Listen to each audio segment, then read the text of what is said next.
Y'all, it is almost the end of 2022. I don't know about you, but I cannot believe how fast this year has gone. And I thought, in celebration of it being December something or other, I would take this opportunity to do a look back behind the scenes of my business development over the year as an ADHD coach for two reasons. Number one, so that you can see how somebody with an ADHD brain who struggles to focus can actually build and grow a business. And it also gives you an idea behind the field of coaching, if that's something that you're interested in, either from the perspective of becoming a coach or being coached as an ADHDer, or just somebody who's curious about building a solo business. So, with that said, what I'll do is frame this as wins, challenges, and lessons learned. And I want to start with wins because wins are really important to reflect on, especially if you have ADHD. So, all of us human beings focus on the negative. We are wired that way because our brains are designed to protect us. So we're always scanning our environments for the negative,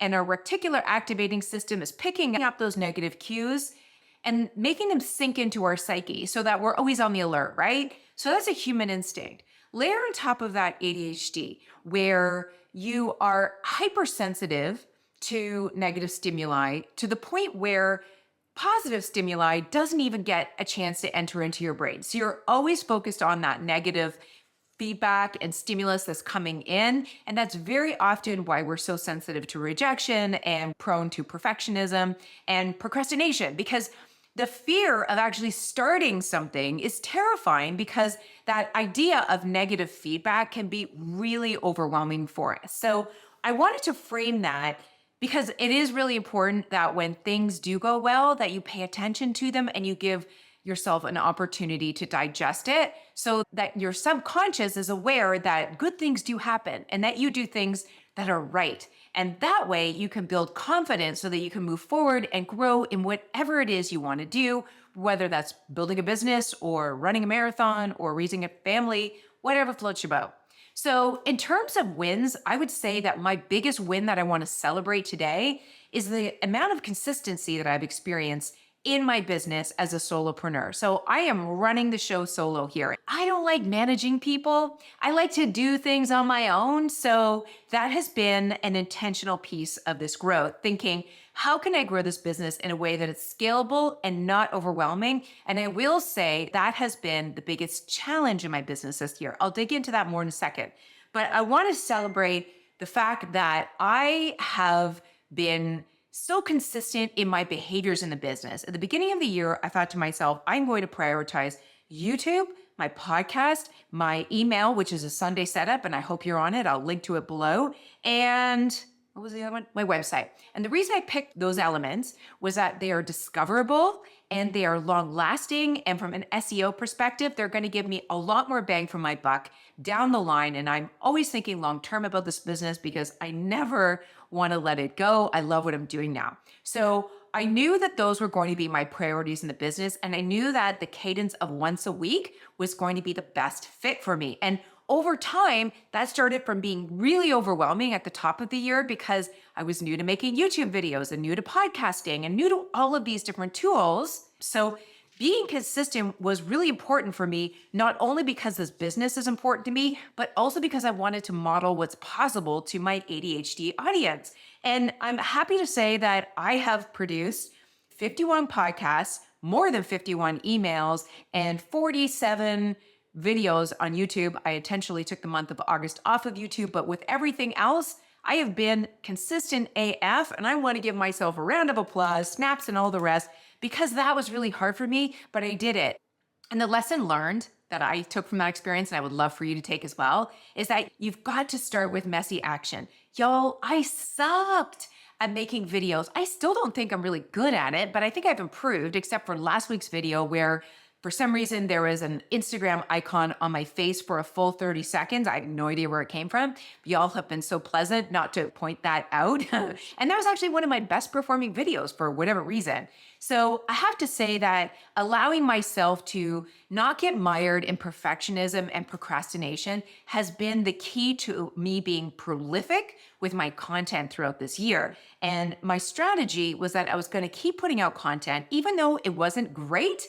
It was getting better, and I knew that my skills were improving. So not only did the quality of the content I was sharing improve, I hope, but also my systems around creating it and how I actually create a workflow that works for me so that I can get it out on time has honed and refined over time to the point where it's like clockwork now and it's not as overwhelming as it was at the beginning of the year. Once again, I really encourage you, if there's something you want to do, be willing to take messy action, be willing to not let it be perfect and just to let it suck at first. Because if it's important to you and it's a craft that you want to get better at, you have to give yourself the chance to suck it first so you can put in the hours and get the reps in so that you can get better at that craft. And this year, my two goals was to hone my craft of content creation and my craft of coaching. And to both of those examples, I would say that I've done really well. So shifting into the coaching side of my business,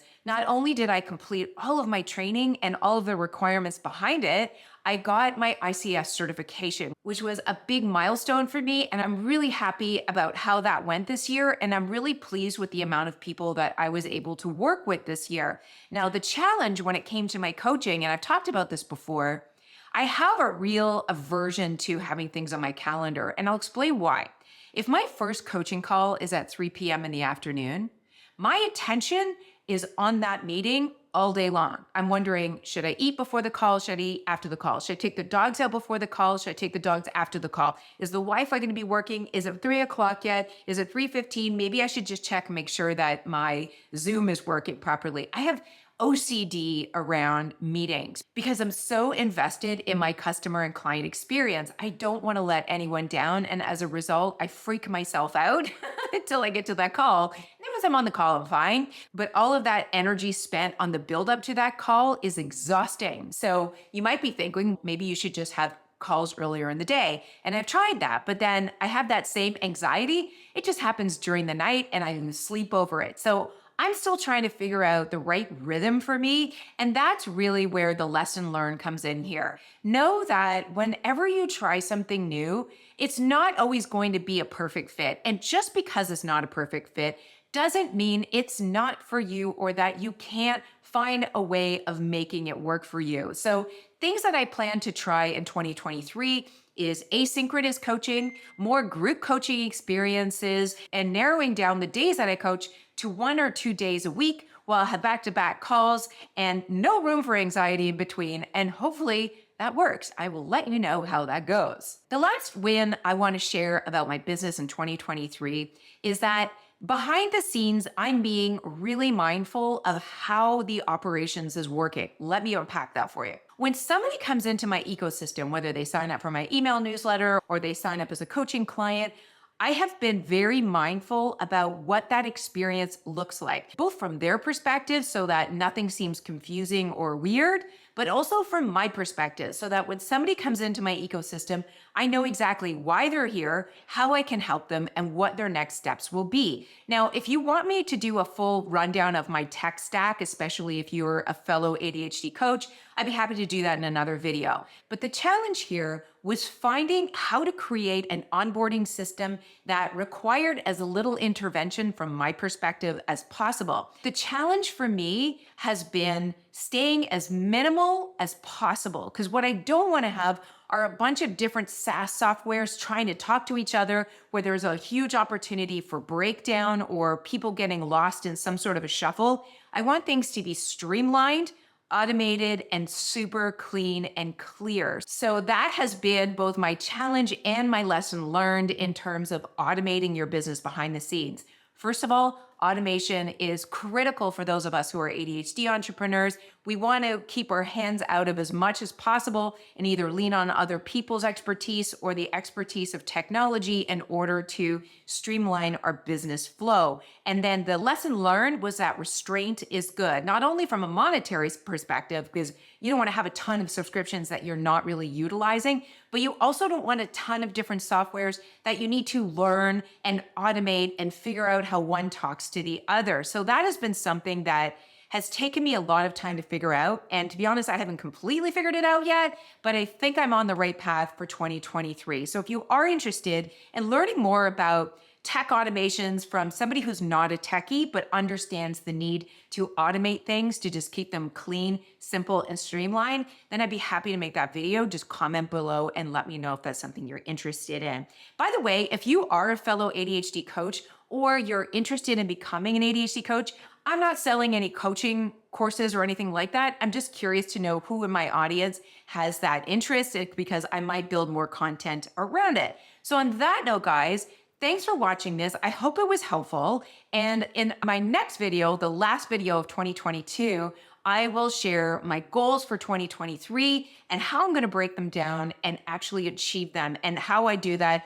through the lens of somebody with ADHD who has a hard time following through on things. And to that end, I am hosting a goal setting party, workshop, whatever you want to call it, on January 2nd, 2023. So if you're listening to this video before that date, feel free to join us as an open invitation. The link is below, and I hope to see you there. So on that note, guys, thanks so much for watching, and I will see you in the next video. Bye for now.